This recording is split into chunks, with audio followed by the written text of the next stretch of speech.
நாடாளுமன்ற மக்களவை எதிர்க்கட்சி தலைவராகிறார் காங்கிரஸ் எம்பி ராகுல் காந்தி. இந்தியா கூட்டணி ஆலோசனை கூட்டத்திற்கு பிறகு இந்த அறிவிப்பானது வெளியாகியிருக்கிறது.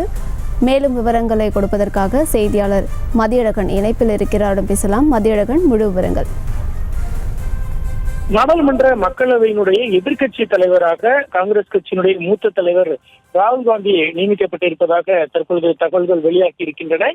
கடந்த 2014 மற்றும் 19 தேர்தல்களில் எதிர்க்கட்சிகளுக்கு போதிய அந்தஸ்து கிடைக்கவில்லை. அதாவது நாடாளுமன்றத்தில் மக்களவையில் இருக்கக்கூடிய எம்பிக்களில் 10% பெற்றால் மட்டுமே அந்த எதிர்க்கட்சி என்ற அந்தஸ்தை பெற முடியும்.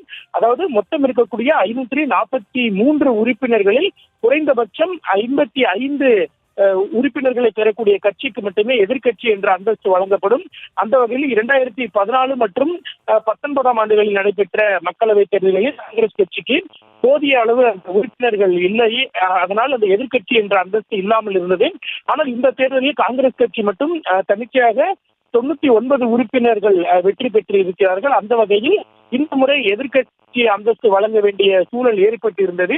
யார் எதிர்க்கட்சி தலைவராக போகிறார் என்ற கேள்வி எழுந்த நிலையில் அதற்கு ராகுல் காந்தியினுடைய பெயர் பேசப்பட்டு வந்த நிலையில் தற்பொழுது அது தொடர்பான அறிவிப்பு அதிகாரப்பூர்வமாக அறிவிக்கப்பட்டு இருக்கிறது. 18வது மக்களவையினுடைய எதிர்க்கட்சி தலைவராக ராகுல் காந்தி செயல்படுவார் என்று அறிவிக்கப்பட்டு இருக்கிறது.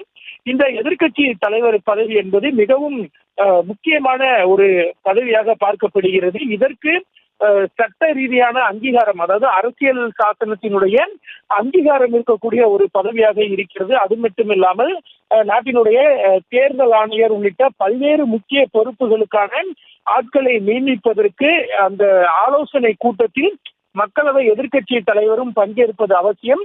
அந்த வகையில் மிகவும் முக்கியமான இந்த பொறுப்பிற்கு தற்பொழுது ராகுல் காந்தி தேர்வு செய்யப்பட்டிருக்கிறார். இனி வரக்கூடிய முக்கியமான நியமனங்கள் அனைத்திற்குமே பிரதமர் மற்றும் மக்களவையினுடைய எதிர்க்கட்சி தலைவர் உள்ளிட்டோர் ஒன்று கூடிதான் அந்த நியமனங்களை மேற்கொள்ள முடியும். விவரங்களை வழங்கியமைக்கு நன்றி மதியழகன். செய்திகளை உடனுக்குடனும் துல்லியமாகவும் தெரிந்து கொள்ள சப்ஸ்கிரைப் பண்ணுங்க.